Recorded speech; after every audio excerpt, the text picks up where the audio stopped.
So I wanted to share a little bit about what I did over my Thanksgiving break. I've made a post about doing a physics simulation, and I wanted to clarify that it's just a wrapper around an existing Python physics library, PyMonk, which is in turn a wrapper around another physics library, Chipmunk. So my goal in this was to create a wrapper around PyMonk that made it simpler for introductory programming students to do physics simulations. So this is my goal, is to end up with code that is like this. So if you have used PyMonk before, you know that this would take an awful lot of boilerplate code to create. My inspiration for this was the Calico IDE, which allowed you to do things like this, but it didn't expose joints, motors, and other features that my students want to play with. So I'm going to copy over the basics here into my example program. The gravity is the how much it should pull and in what direction. So this first one is x value, second one is y value. So my gravity in this world is going to be entirely downward. And then I'm going to create a ball. And actually, let's call that a wheel. So I'm going to use the ball function for that. The first parameter is a point. That is the center of the ball. And then the second parameter is the radius. Mass and static you can leave off if you want, and it will provide appropriate defaults. I'm going to put my ball at, let's say 100x and then 250y. And I'll make it a radius of 20, and I'll set my mass to 100. And then let's make a second wheel here. That is at 150. And then if I call run, and I pass in a false, it will do the drawing, but it will not do any physics. So I can just see where things are at.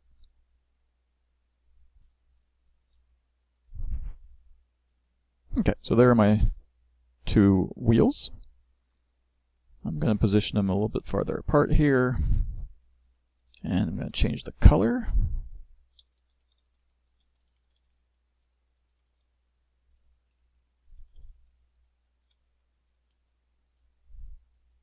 And then run it again.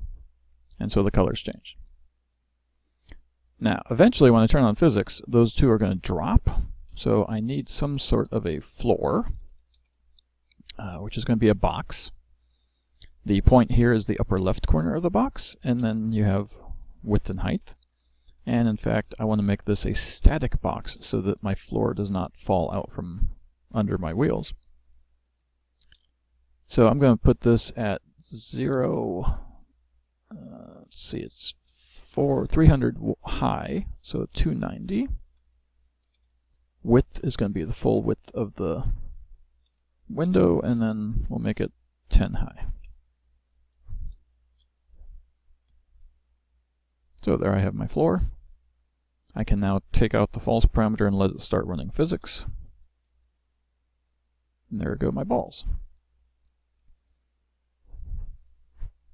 Now if I give some sort of a box for the chassis, my wheels are about, say they're 100 apart, so I want my chassis to be 100 wide, and let's say 50 tall.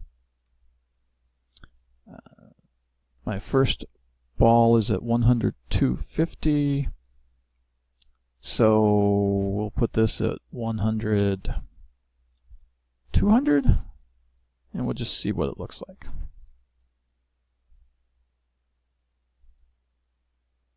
Okay, let's run that without physics so that we can see what where it starts out as.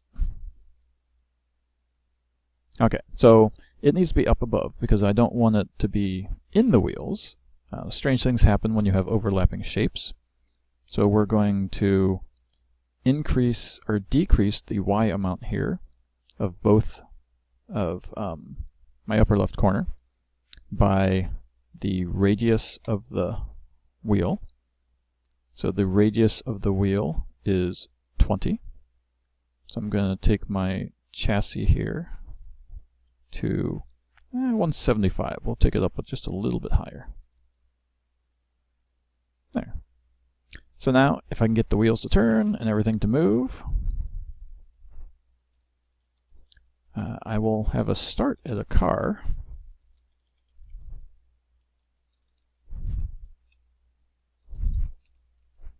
But part of the problem here is that right now they are three separate shapes, and so you can see the chassis bounces off of the wheel. That gives a little bit of momentum to the wheels themselves.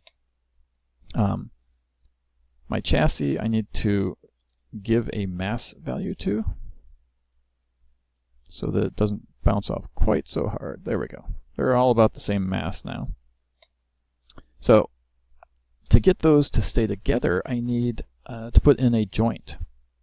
The particular kind of joint is a pin joint, and you can see that it takes a point and a shape and a point and a shape, and it basically just connects them together as if there were a metal rod connecting them at that point.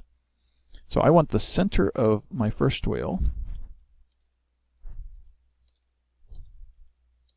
to be connected to the lower left corner of my chassis. So the lower left corner, since it is 50, is 225. And that's chassis. And then I want to do the same thing for wheel 2.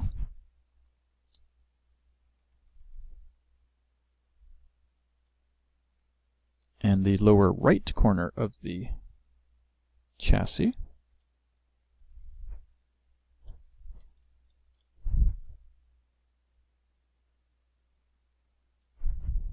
Now, you can see that it does keep them connected with that metal rod, but it allows it to fall.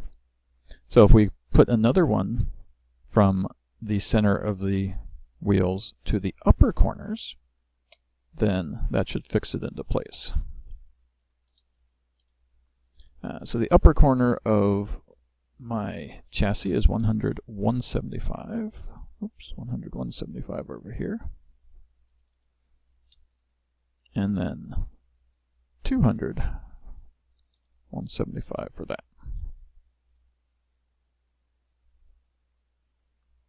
So now it wants to fall, but both of those are keeping it from falling.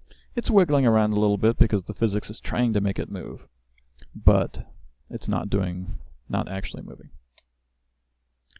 Okay, now I can stick a motor on wheel 1 for, say, 5 speed. And now I have a rear wheel drive. I can have an all-wheel drive by sticking a motor on wheel 2. Now notice it goes off the edge because my floor only goes to the edge. If I want to avoid that, I could extend my floor out and let it go over the edge outside of the actual window. So this is a little bit about what I've been doing. I still have other things to implement. For example, I want to put springs into this so that you can connect two bodies by a spring instead of a pin. But this is already more functional than what my students are already working with, and it only took about a weekend to put this wrapper around the PyMonk. So I'm pretty pleased with it, and I'm hopeful that my students will get something out of it. Eventually this code will be up on GitHub so that other people can download it and use it in their classes. Thanks.